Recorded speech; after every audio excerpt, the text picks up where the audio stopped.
This is the Economic Club of Florida, a distinguished platform for discussion of the major national issues of the day.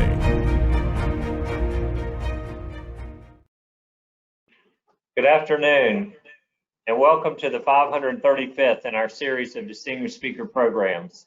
I'm Bill Moore, and I have the privilege of serving as your club president. I know the rest of you are as excited as I am today. The sun came up this morning, and it's a beautiful day outside. At least it is in Florida, Bill. But today we're excited to bring you another great speaker virtually, Bill Wagner. He is the CEO of LogMeIn, and he's talking to us today about the future of work. Before we get started, again, I'd like to recognize our sustaining members and just thank those at home for being a sustaining member and helping to financially support our club. Our upcoming programs, we're going to be back in the Governor's Club on November 17th for Ron Spogli, former ambassador to Italy.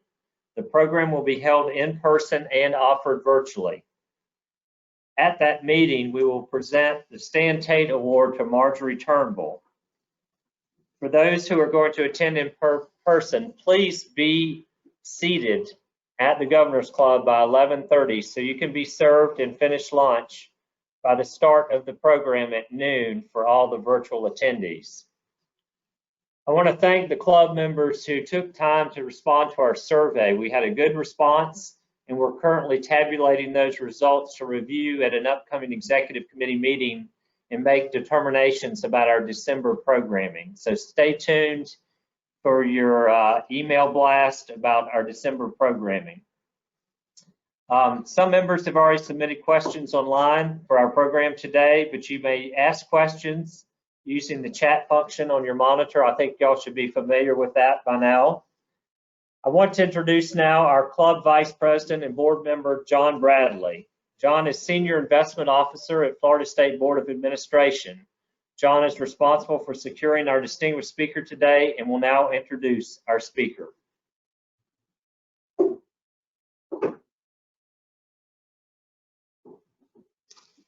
Thank you, Bill Moore, and good afternoon. It's my pleasure to introduce today's speaker, Bill Wagner.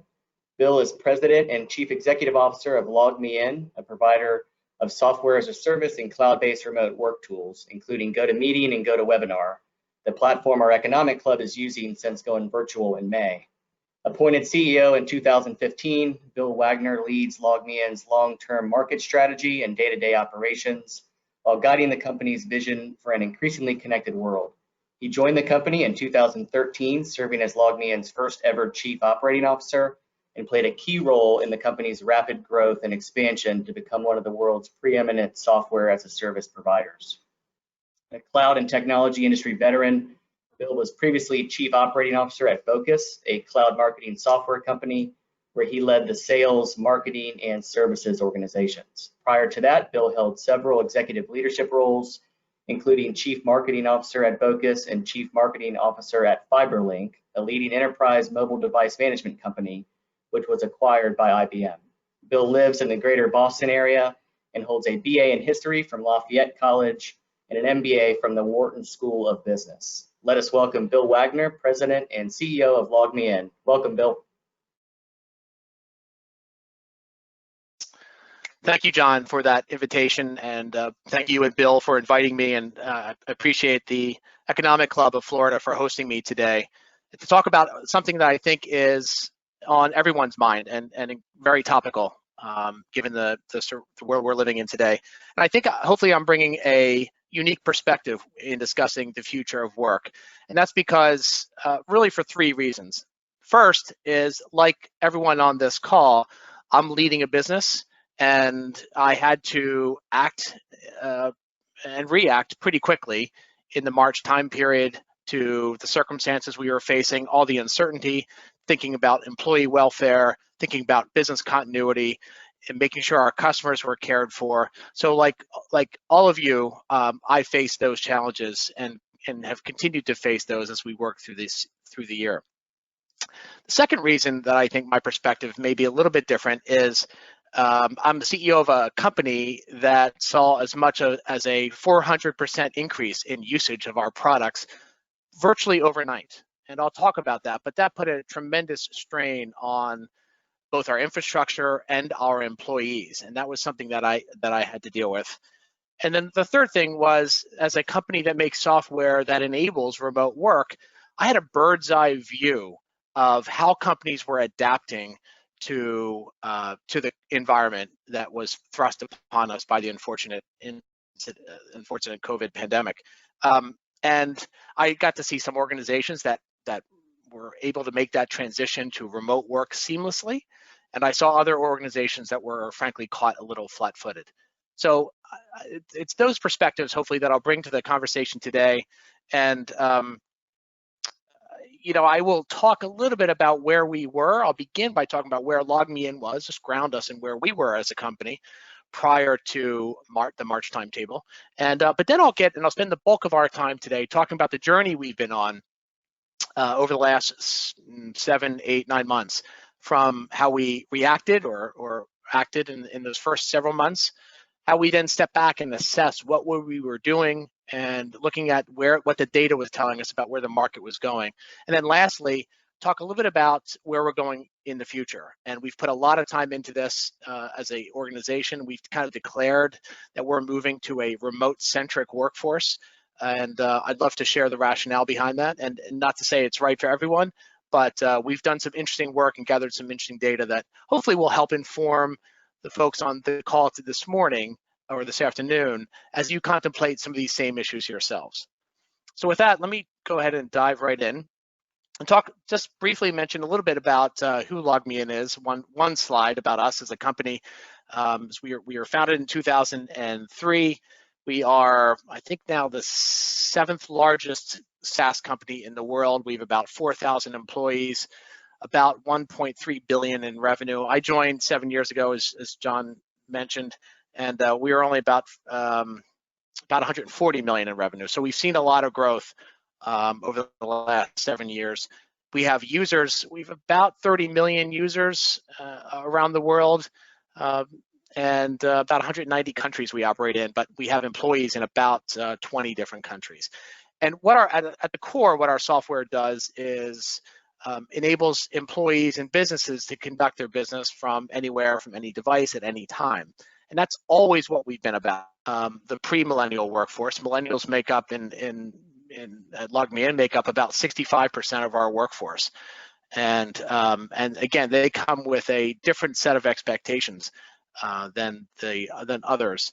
And then the other big shift underlying this last several years has been the changes in technology, the move to cloud-based applications, for instance, the use of video in daily communications, even before COVID. So there's been a technology shift, including bringing us to mobile, that has often played a role in what we do at LogMeIn. And lastly, before I jump into giving you a sense of where we were, just to mention that we're very fortunate to have several thousand customers in Florida, in the state of Florida, and we've been a partner with the state since 2014. So really, really honored to be here and have a chance to share what we've learned over the last year. So let me give you a sense of what we all experienced. We all saw this remote work happen basically overnight in that second week of March. It seems like a long time ago. We saw unemployment rates go from 4% to nearly 15%. Just look at one sector, the restaurant sector. Obviously, people on this call are familiar with all this data, but just a reminder, when you see that stark data point of $80 billion lost in just 2 months time period in that sector alone. So obviously huge impact, and it happened so rapidly. I think that's what caught us all, including ourselves, scrambling at the time. Where were we as a company? So we had 4,000 employees, again, spread across 20 different countries. Remote workers only made up about 7% of our population. So only about 7% of our 4,000 employees were actually full-time remote at that point. Now, we did have the technology infrastructure, as you might imagine, to make our shift pretty seamlessly, pretty easily. And again, what we do is we are market leaders in remote access, remote support, communications and collaboration. So you might expect it would be easier for us, and it was indeed easier for us to make this transition. So that's where we were. Let me talk about the journey that we embarked on. And I'm going to break it into 3 different phases. The first phase was acting and scrambling to make decisions based on all the imperfect data we were all dealing with back in that March time period. Actually, I should probably call it reacting, because frankly, that's what we were doing in that March, April timeframe. And then we took the time to step back and assess how we were operating as a business over the summer. Not just our business operations, but also thinking through an eye towards the future. We did a lot of research to assess what we thought the future was going to look like, which I'll share, and then think about how we wanted to operate differently in the future. And then finally, the transformation phase, which I say is a phase that we are in now as a company at LogMeIn. And I'll talk about some of the things that we were doing. I would say through this journey, one of the biggest challenges that I think we faced was separating the COVID pandemic environment with the post-COVID environment. And we could all get caught up in what those 2 terms mean, but we were trying to really suss out the data and the intelligence we were gathering from the short-term impact that we were all dealing with, social restrictions, kids being at home with virtual learning, versus the long term. So that's something to keep in mind as we go through this. Well, the first thing we did in acting was, and I just want to share this because it's probably obvious to you that we were in a unique position to help organizations, help our customers. And while we saw this incredible surge in usage, we also saw an opportunity really to be do the right thing, frankly. I hesitate to say just be good corporate citizens. It went far beyond that. We've really felt like we were in a position to really make a difference to companies as they were scrambling to adjust. So we actually made we introduced something called emergency remote work kits. We made our software free for municipalities, hospitals, healthcare organizations, schools, and nonprofits around the world. About 7,000 different organizations took advantage of that, small and large. I have letters I would receive from literally doctors in France, and municipalities, towns in Italy, or towns in Washington D.C. I'm sorry, in Washington State, talking about how we were able to help them through this transition. About $40 million worth of software we gave away, about 1.2 million seats of different types of software we gave away during that time period. So it was not only the right thing to do, but it was also very unifying for our employees. And we also were faced with this incredible demand at this time. We saw increases of our video conferencing and meetings, things like GoToWebinar, GoToMeeting. We saw increases of up to 10 times. We saw statistics like we've never seen before in terms of week over week increases. I won't read through all this data. What was really interesting is we could literally see it follow the pandemic. We saw these usage spikes begin in Asia. We saw them to move to Western Europe, and then obviously begin to hit the US and impact the US.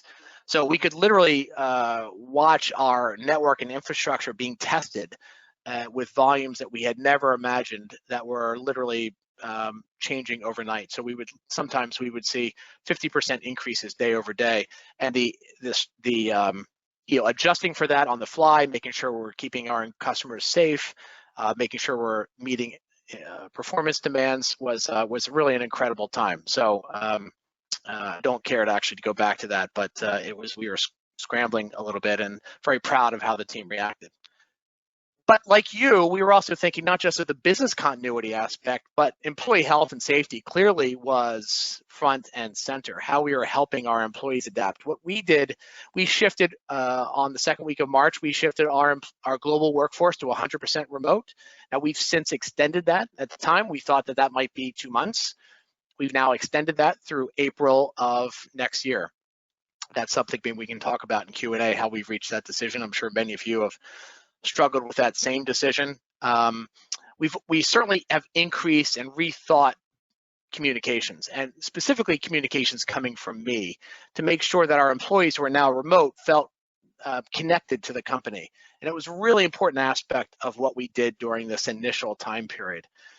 The other thing we did in the center of the bottom center of this slide is we developed personas for our employees. This was really unique work that my team did. We broke our employees down to different categories, and you can see them here: working as a new hire, working individually at home. If you're a younger employee, let's say, and you might be in an apartment by yourself, or you're working with other adults and perhaps not in an ideal space where you have 2 offices in an apartment. You might not have any offices in an apartment. If you're working with young children, working with school-age children, and working while caring for adults. Those were the personas we developed. And the reason we did that is because we recognized that our employees we could not just think of our employees and paint them with one brush. We really had to think about the unique challenges that they all had. And what we did is literally all of our internal profiles, we would put our persona. That way you always knew what your colleagues around the world were dealing with in terms of the challenges as they shifted to a remote workplace. That was really important. It made us have I think a much more empathetic, made me a much more empathetic leader, but also I think made us a company that was really sensitive to the needs of employees. And then we try to introduce different benefits for each of those different segments. And then one thing we did, a really simple thing, and maybe some of you have done it, we did what we call a self-care day. That is 1 day a month where we give every employee in the company the day off. And the reason for that is because we were seeing such meeting fatigue and video conferencing fatigue and all the things that we've all seen as through this pandemic. And we really felt it was important that to give people a day off where their inbox wasn't filling up with just a ton of emails from colleagues around the world, versus telling people just take your vacation time, but you come back and you're stressed and because you know that work is piling up. This was really in recognition of the mental stress that we were putting our employees through no fault of our own often, but nevertheless, everyone's dealing with anxiety and overwork and fatigue. So this has really helped. I'm shocked at how well this has been received and what a big deal this has become for our employees each month. And we actually employees post what they're doing on that day. And like no one's allowed to meet. Obviously, we have our customer care and some of our tier 2 engineering support still available to support our customers. But other than that, we've stuck to that, and that's been really well received. So that was how we acted. And then that was the spring, which was all this frenetic time period that we were all living through. In the June-July time period, we started to have the opportunity to step back and assess how we were doing. And this is where we did about 900 interviews with IT buyers and our customers. We did a series of surveys of our employee base, and they were very engaged in the process. And you saw we were doing survey rates and getting near 90% return rates on internal surveys. That was informing us not just how they're doing, but how they were thinking about the future of work. And I'll share this data in a few moments. And then helping our customers and thinking about what the implication is for these emergency remote work kits that I mentioned a few moments ago. About a third of those customers, actually closer to 40%, came back and purchased other products for us. And so that actually opened up a new question for us, which is how can we better take advantage of the opportunities as organizations shift towards a more remote workforce in the future. So here's some of the trends that we identified. And on the left-hand side of the screen, you see kind of pre-COVID. And on the right-hand side, it's from this primary and secondary research. This is what we've learned. So first of all, our employees had already told us that they wanted a work-from-home option, not necessarily full-time, but about 75% said that they would like some ability to work from home. Yet again, actually only about 7% of our workforce this says 5%, it's about 7% were working remotely full time. Our research at the time, this is June, July research, said that frankly, about 25% of the workforce would, this is globally, not just for our company, would want to work from home or work from anywhere, have a work from anywhere option full time. IDC, the research organization, came out within the last few weeks and said that they believe that that number is going to be closer to 30% of employees will work primarily remotely. So think about the sea change that that represents. Globally, less than 5% of the workforce was working fully remotely. Our data suggests, and external data would suggest, that that number is going to be 30% or higher in what I would call the next normal. So I don't want to put a time frame on that, but we've seen that's a pretty dramatic acceleration. This concept of bring your own device, well, that's the world we're living in. If you're working from home, you're bringing your own network, you're bringing your own device. In some cases, you're bringing your own software. And organizations that was a shift that was already happening, but it's been pretty dramatically accelerated. Obviously, that presents increased cyber risks as well, because you can't protect your employees when they're in the building anymore. Now they're in their home networks, and that introduces a whole level of threat surface area that companies just did not have before, when maybe they only had 10% of their employees working outside of the firewall environment. And so it really exposed the limitations of technology like VPNs and things that have been here for 30 years. And there's going to be a pretty significant shift away from some of that technology here in the next 2 years. And then IT allocation and how that was going to be changing. We actually saw IT spending increase despite the recession, but where those dollars are being spent was pretty dramatically different. I would say that these were also trends that were secular trends that were accelerating. These weren't new things necessarily, but we thought our work had told us that this transition to the future of work, which has been talked about for years, we thought that would take 8 to 10 years, frankly.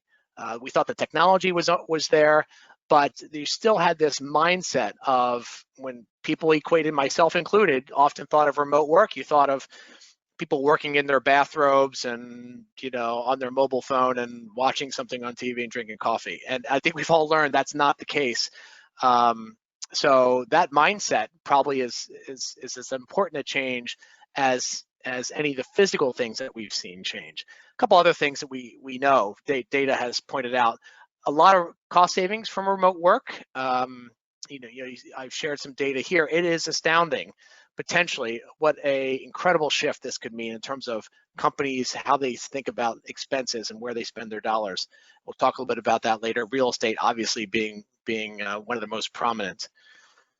Increased employee well-being and productivity. It's a mixed bag, to be sure. And again, I think it's important to separate a normal work from home environment versus the pandemic environment where a lot of people were dealing with kids or didn't have the right workspace or sharing it with roommates. So it's a little bit of a challenge to suss out the kind of temporary challenges versus the long-term. But the research would tell you, long-term research would tell you, that the benefits outweigh the negatives, and employees, generally speaking, work longer and are more productive, and yet still happier and retain at higher rates because they have the flexibility. For instance, LogMeIn employees ourselves, by eliminating commuting, we'll eliminate per employee about 360 hours of commuting a year if they work remotely. So that's an astounding number. And then sustainability. There's an increased emphasis on sustainability for all of us as business leaders. I think our employees are more aware of it. We are more aware of it. Investors are more aware of it. And there's a demand for us to be thoughtful in terms of our footprint that we're leaving on the world. And again, obviously, remote work has a pretty tremendous benefit when it comes to sustainability. So on the right-hand side, you see some statistics from different places. This is a combination of research that we've done, but most of the data I'm presenting here so far is external data. And I'm going to get into some of our internal data here on this next slide. So we asked our employees, how would you like to work? And again, what we were calling at the time a post-COVID world, and maybe that might be a naive term these days, but this is data work we were doing over the summer. This is what our employees told us. Only about 5% said that they wanted to be in the offices 5 days a week. I pause there because that is an astounding statistic. That only 5% of our 4,000 employees want to be in the office 5 days a week, or think that they need to be in the office. And you see that the majority of employees somewhere in the middle, somewhere in the I want to be in the office but work from home 1 to 2 days a week, towards like, actually I'd rather work mostly from home and be in the office occasionally. And then of course you had 7% of our workforce that was already remote. So that was the profile of our employees. And the data that I shared on the previous slide was the information that began to factor into what we called phase forward and the future of work at LogMeIn. So let me talk a little bit about the transformation that's underway at LogMeIn, and then we'll pause and take some questions. So the future of work, we've declared, and I posted up on LinkedIn, our plans are all public now. The future of LogMeIn is very much going to be a remote-centric workforce. So the concept of no remote and all remote, I think, are not really where our focus is. Most of our employees are going to fall into the middle, where we were pre-COVID, we were remote allowed. I think post-COVID, though, we're going to be more to the right side of the screen, where most employees are probably going to be in the office 1 to 2 days a week. We'll have a much larger population of employees who will be in a fully remote mode, as well as we will close offices around the world, which I will talk about. And as we think about the workplace, the impact on the workplace, this is what we've shared with our employees. That first of all of our offices will be impacted. So even the ones that we keep open will be reconfigured, because the way people will work will be different. Few, if any, employees will have assigned desks. We have to provide additional support for our employees. When we were thinking that this might last 1 to 2 months, it was one thing to provide us a stipend or a reimbursement for perhaps a new monitor or a chair. It's different when you think about making this a more permanent option. We want to recreate and reconfigure our office space, the office space we keep, for face-to-face collaboration, as opposed to rows of desks where people do their individual work. Overwhelmingly, our employees told us, no, we're really productive at home. It's the social collaboration aspect. That's why we still want to be in the office occasionally. The other last piece is that employees will have the opportunity to relocate as part of this. And we will also think about where we're doing our hiring. That's also going to change. So as we thought about this, we developed this framework that really helps us think through where our employees can live and where we could hire employees. First, it's with the legal, practical, sustainable framework. So first of all, legal. Do we have a legal entity in that region of the world or in that state? Are we authorized to pay taxes? What's the tax liability? Can we provide compensation and benefits in that region? And again, some of these are some different parts of the world have different labor laws that we have to take into account. So legal is the first criteria. The second criteria is it practical? So if you want to hire someone in a remote setting, or if you frankly want to move to a remote setting, is it practical? And this is considerations like the time zones being the most obvious, but could be do you have access to the partners or clients that you work with? That's another consideration. I'll give you an example. My chief of staff lived in Boston, had a house in Vermont, and now has moved up to Vermont full time and lives in Vermont. Post-COVID will be in Boston 1 to 2 days a week, but has moved his family to Vermont, and it works great because I have same access to him I did when he was in Boston. So it gives us greater flexibility in terms of where people live. And then lastly, is it sustainable? It has to be a choice that we feel can be sustained over time. It can't just be a short-term accommodation. Say somebody wants to go live with their parents for 6 months. This have to be more thoughtful than that as we think about where employees could relocate or where we could hire employees as well. And then how we support employees through this is one-time allowance, where we made a significant one-time contribution to each of our employees. It's not an expense reimbursement. And think about this is global, so this is fairly complex to think about and orchestrate. And you think about a one-time allowance. What was interesting is we did this work is, I think for a lot of us, we think of like, well, a desk, maybe people don't have a desk or an extra monitor. But if you're in certain parts of the world where we do business, you may not have access to a reliable power supply. And so you may, if you're working from home, or it may be in certain parts, we have about 250 employees in India, and they don't have air conditioning in most of their homes. So, I mean, you have to think about the impact of asking people to work remotely. It's very different depending on people's situation. So that's something we had to think through. And we also set aside a collaboration budget because we do want to make sure we're bringing people together to have collaboration meetings and sessions. So again, when people are in the office, they'll be meeting more as a group. They won't be sitting at an office at their desk 5 days a week just to do their work. That they can do pretty much from anywhere. And then lastly, at the bottom, we also took the time to rethink what I call our operating mechanics, how we communicate as a company, how we think about meetings and meeting hygiene, so we avoid screen fatigue and other things that we've all of us have experienced during this period. So for us, it doesn't mean that our mission has changed. It just means that the modern workforce is going to be more remote in nature. And that's certainly something that I think we're excited about. I think has implications for, not just for LogMeIn, and I'm sure perhaps for many of you. I think the workplace revolution does require for us, I think it has proven to be more than virtual meetings. Virtual meetings, video meetings, GoToMeeting and Zoom and WebEx, that's the easiest manifestation of it, but it's much more than that. Today, most of us are still using multiple different applications to collaborate and to interact with our colleagues and customers. I think the way we interact with our customers is moving over time to be much more digitally oriented, and this has accelerated, and I think will really drive innovation in this area.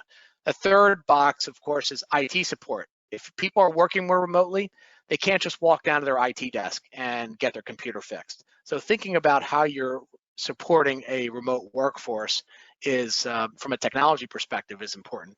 And then lastly, I touched earlier on security, and security is a big deal. It has changed pretty dramatically. You see this statistic that password management data breaches are really 80% are caused by passwords. Despite all the high-tech cybersecurity, all the millions that we spend on security software, the majority of it is linked to bad passwords. So clearly, we've been developing our own solutions at LogMeIn, and I won't make this a commercial, but we have a set of products, a portfolio of products really built around doing this. What I think you're going to see here is an amazing level of innovation unlocked over the next 2 years. I think relative to where we've been, now that we have this wave of new users using products that we make, it's going to force us and it's going to force our competitors to innovate and to adapt more rapidly. I think you're going to see new entrants into the marketplace to trying to meet these different requirements for companies as we think about the future of work. I wanted to just conclude maybe with a few other trends and implications of what we're seeing. First, again, the benefits of flexible working are undeniable. I recognize it is sector specific, and that we are in a I won't say a unique position, but certainly in a position as a technology company, as a software company, where it is easier for us to do this. Frankly, it's obviously impossible for some organizations to be primarily remote. But I will say it has allowed us to attract talent that we couldn't get otherwise. Not just hire more access to more diverse workforces, but here in Boston, Boston's a lot of technology companies here in Boston, very competitive market. Now with the legal, practical, sustainable framework I talked about, we're actually, instead of hiring tied to a location, we can open that up and hire talent anywhere that fits within that framework. And that has profound impacts, not just for our diversity goals in our hiring, but just frankly access to talent in other geographies that we just didn't recruit from before. That's really exciting, a really interesting benefit of this shift. And we've learned also that clearly it makes us a more sustainable company. And our employees are really excited about that. And it has pretty significant implications. And obviously, if we all do that, I think that could have some wider benefits for society as a whole. Lastly, and then I'll conclude, and we can go to questions. I would say these are some other thoughts that we've been thinking about. I'm not sure have gotten the attention that they deserve, but will, I think, in the future. I think the first one I've already touched on, which is it's a lot more than meetings. Remote work, if people initially were thinking about remote work equal to remote meetings, I think the lessons that we've all learned over the last 8 months have told us it's a lot more complicated than that. So really being thoughtful about the implications and separating them again from the COVID environment, thinking about the long-term implications for what IDC calls the next normal, not the new normal, but the next normal. I talked about the rapid acceleration of innovation. Clearly, some sectors are going to be disrupted. Healthcare is a great example of a sector that's going to see a lot of disruption. And we've certainly seen in the education market. Again, I think I would tie that to the previous point about innovation. You're going to see a lot more innovation in certain sectors that are going to rethink how they're delivering their product or service to their customers. I think we all need to think differently about business continuity planning. A lot of us were reacting back in March. I don't think we can afford for that to happen, and that's organizations of all types. Real estate and facility considerations. We've touched on this. Obviously, there are very large implications here. At LogMeIn, we'll be reducing our global real estate footprint by between 30 and 40%. Here in Boston, we have about 230,000 square feet, about 800 employees. We'll be cutting that in half. The employees will still be here, but we'll only have employees in the office. They'll rotate in the office, so 2 days a week, 1 day a week. So on any given day, we won't have all those employees in the office. We may have 200, 300 employees in the office on any given day, which means, frankly, we won't need that 230,000 square feet. And we also need to reconfigure our office space because we don't need rows of desks. We need more collaboration space. And then infrastructure trade-offs. I think here in Massachusetts, a lot of discussion around public transportation and highways and improving the highways. I think that has all now shifted. Not only have those revenue sources changed and in some cases dried up and decreased dramatically, but now I think you can define infrastructure as things like high-speed internet and making sure that that is a service that we make available to everyone, not just those select few who are in locations that have access to it or who can afford it. I think it becomes a basic requirement of infrastructure. So as we think about building our infrastructure, I think we have to think differently in this new world. So that concludes my prepared remarks, and I know we're going to have some time for questions. I hope, again, I want to emphasize, I acknowledge that this is not representative of every company in the world. I think we're all on our unique journey. I've talked to dozens of CEOs, and I think many of us are trying to figure out the right model for our company. Obviously for us, given what we do, I felt it was also important that we lead from the front. So I wanted to hopefully share my experiences and our learnings today and hope that it's helpful for you as you think through the implications to your organization. So thank you.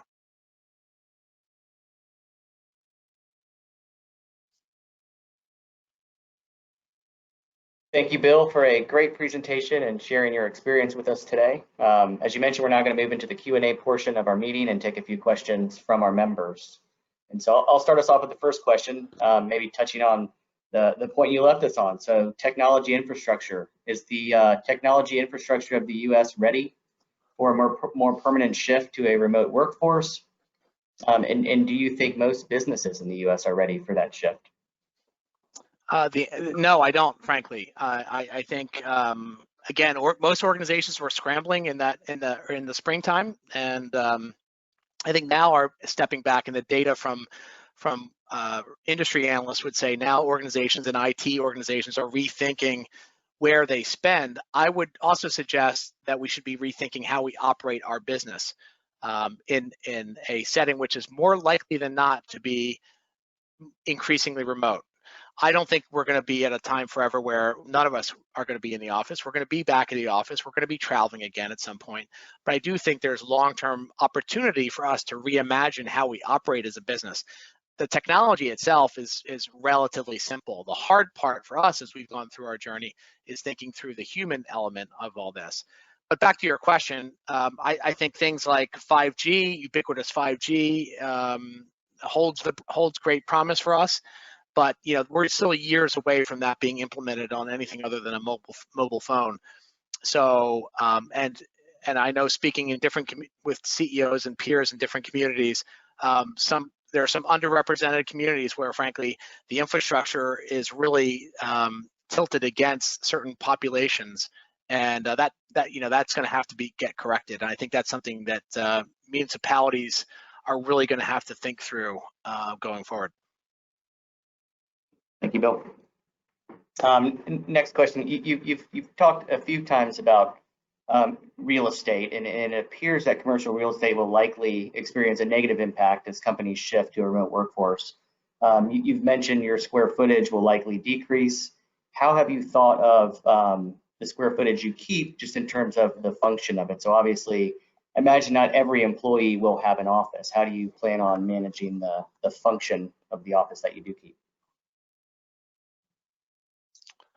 Yeah, thank you. It's interesting. At LogMeIn, we had moved years ago to an open office concept, so kind of gotten away from offices, kind of traditional offices, and we had open desks, and that worked for the kind of company we were. But we would literally, if you were to walk on the floor that in our Boston office where my desk is, there'd be rows of desks, and employees would be out in the open, and mostly they'd be on headsets most day and on the phone and doing their work. I think that kind of seems a little crazy right now. I think that those spaces will be much more focused on where teams come together for maybe a weekly stand-up, for instance. So you're going to need a lot more. Like it always seems, no matter how many times you build an office, it always seems you don't build enough conference room.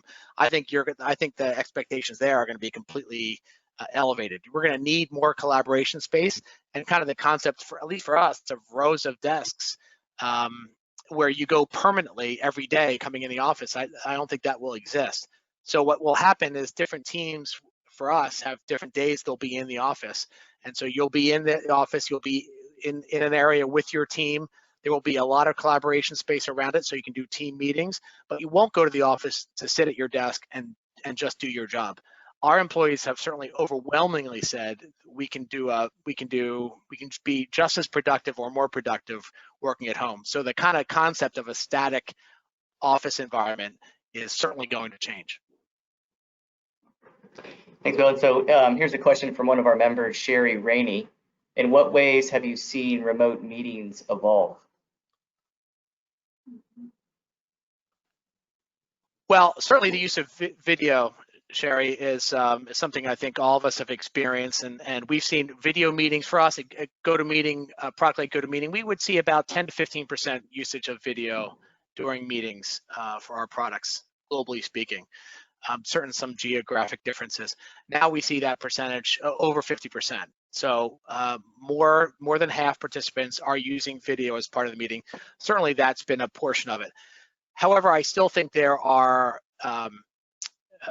still largely just dealing with basic connectivity. There's a lot of intelligence. For instance, you can record a meeting, obviously with people's permission. It's easily to record, and you can get a transcript of that meeting. So I think that you can consume later. The point there is we're going to move from this insistence on synchronous communication, to being much more asynchronous.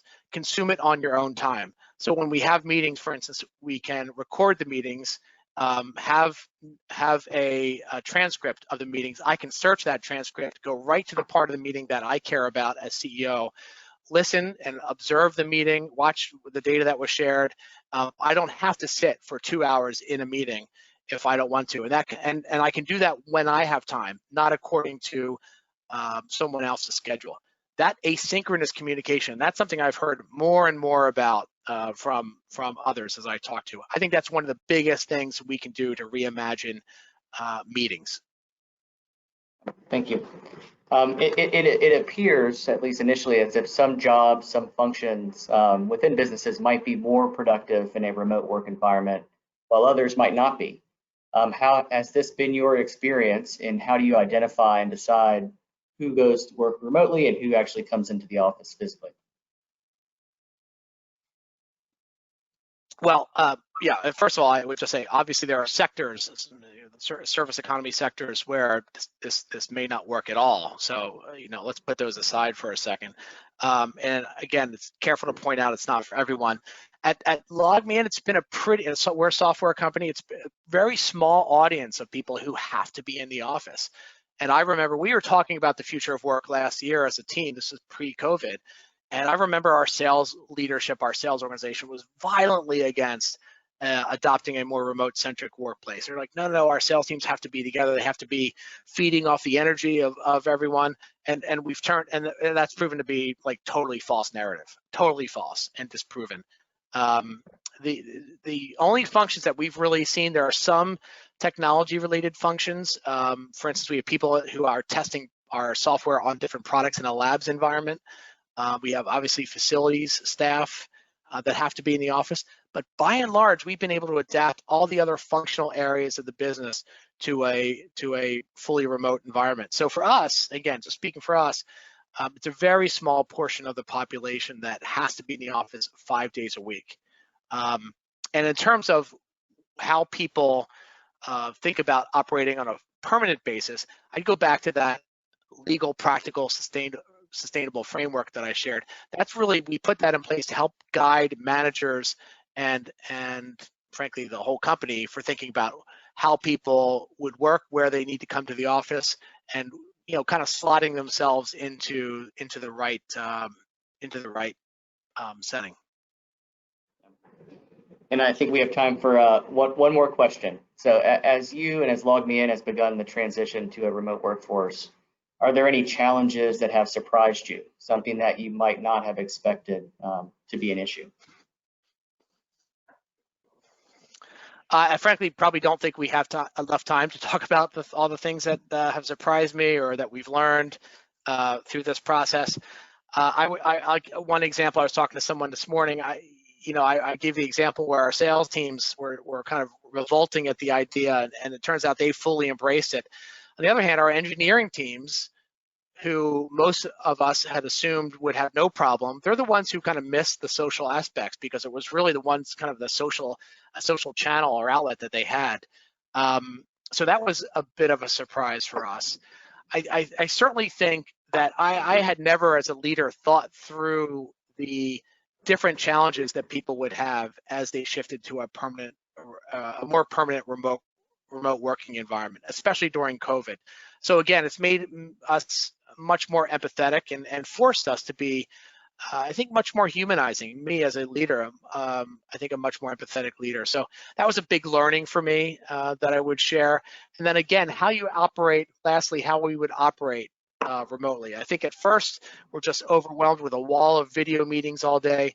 That's not sustainable. So we really step back and try to think through how we're going to operate differently in this idea of synchronous meetings versus asynchronous meetings, and asynchronous learning really became something that was important to us. And I talked to CEOs of companies who have always been remote. There's companies, a company some of you may know called GitLab, which makes GitHub, which is a software that is used by a lot of technology companies.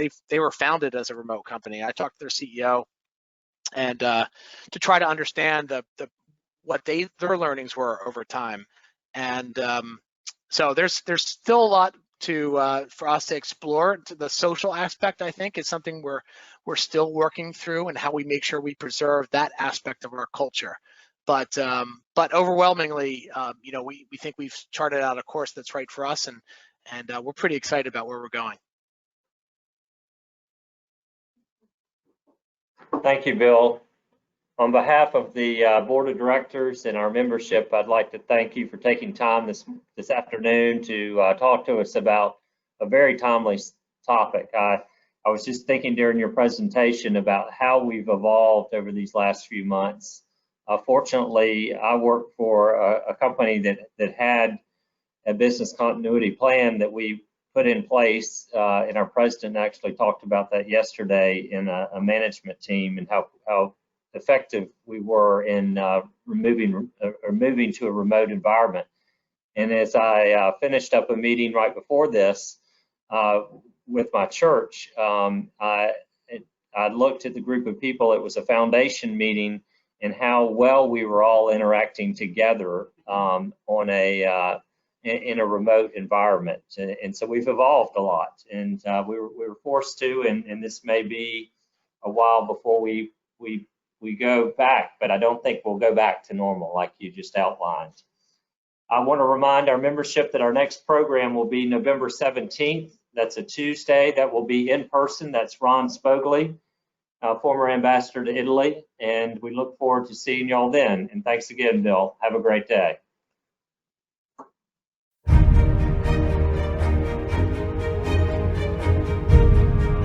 This is the Economic Club of Florida, a distinguished platform for discussion of the major national issues of the day.